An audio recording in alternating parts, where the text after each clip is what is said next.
Hello friends, welcome to our channel. आज की video में हम आसु बेल का आधुनिक संज्ञानात्मक विकास के सिद्धांत के बारे में बात करने वाले हैं। वीडियो शुरू करने से पहले मैं आसु बेल के बारे में कुछ बताऊं।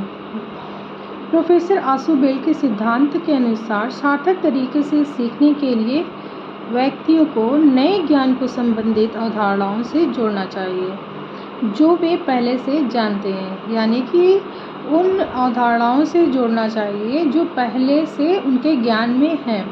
नई जानकारी को प्रभावी ढंग से सीखने के लिए शिक्षार्थियों को उस व्यक्ति या स्रोत के ज्ञान संरचना के साथ अंतःक्रिया करनी चाहिए जिससे कि वो सीख रहे हैं। अब देखिए, प्रोफेसर आसु बेल जो थे उनके शिक्षण की मुख्य अवधारणाएं क्या थी।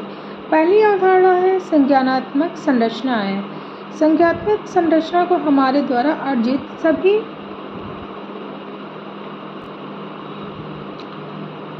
सभी ज्ञान और इस ज्ञान के योग के रूप में परिभाषित किया। विभिन्न तथ्यों, अवधारणाओं और सिद्धांतों के बीच संबंधों पर विचार किया है। आसु बेल के लिए सीखने में हमारी संज्ञानात्मक संरचना में कुछ नया लाने और मौजूदा ज्ञान के साथ इसका एकीकरण शामिल है जो इस संरचना में रहता है। यह मनोवैज्ञानिक उनके द्वारा किए जाने वाले कार्य को समझने में मदद करने के लिए अर्थमैंड का उपयोग करता है।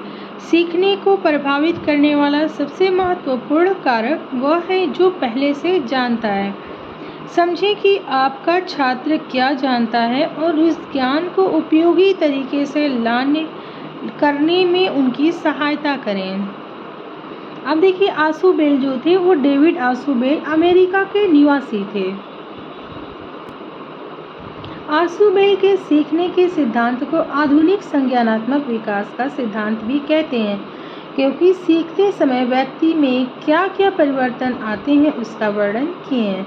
यह सिद्धांत कक्षा में किए जाने वाले शिक्षण तथा शाब्दिक सामग्री के सार्थक एवं अर्थपूर्ण सीखने से संबंधित है। आसु बेल ने अपने सिद्धांत को निम्नलिखित 4 अवस्थाओं में बांटा है। पहली अवस्था है रटकर सीखना, दूसरी है अर्थपूर्ण सीखना, तीसरी है अभिग्रहण सीखना और चौथी हमारी है अन्वेषण द्वारा सीखना। अब देखिए, पहली अवस्था के बारे में बात करते हैं। रटकर सीखना जिसे कहते हैं। रटकर सीखना वह सीखने का तरीका है जिसमें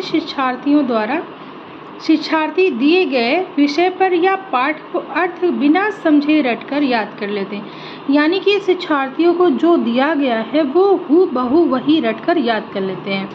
इसी प्रक्रिया का प्रयोग छोटी कक्षाओं यानी कि नर्सरी की क्लासेस में अधिकतम होता है। अर्थपूर्ण सीखना यह ऐसी प्रक्रिया है जिससे बालक किसी भी विषय या पाठ को समझकर आत्मसात कर लेता है। आसु बेल ने इस अर्थपूर्ण आत्मसात्करण कहा है। इसे क्या कहा है? आत्मसात्करण कहा है। अब देखिए, थर्ड हमारी है अभिग्रहण सीखना। इस तरह के सीखने में शिक्षार्थी सीखने वाली सामग्री बोलकर या लिखकर दे दी जाती है और शिक्षार्थी उसे आत्मसात कर लेता है, यानी कि कोई भी चीज़ बच्चों को क्या है कि लिख कर दे दी जाती है कि आपको इसे लर्न करना है या याद करना है, तो वो क्या करता है, शिक्षार्थी उसी को आत्मसात कर लेता है। अब देखिए, अन्वेषण द्वारा सीखना चौथा हमारा है अवस्था, अन्वेषण द्वारा सीखना। इसमें भी शिक्षार्थी को दी गई सामग्री में नया संप्रत्यय या कोई नया नियम या विचार कोई खोज कर से सीखना होता है, यानी कि इसमें विद्यार्थी क्या करता है, अन्वेषण का मतलब ही होता है कि खोजना, तो इसमें शिक्षार्थी खुद से खोज कर इसका क्या है, सीखता है। तो ये चारों थे डेविड आसु बेल के सीखने के सिद्धांत को आधुनिक संज्ञानात्मक सिद्धांत भी कहा जाता है। वीडियो पसंद आई तो प्लीज़ लाइक करना, शेयर करना और मेरे चैनल को सब्सक्राइब करना। Thank you.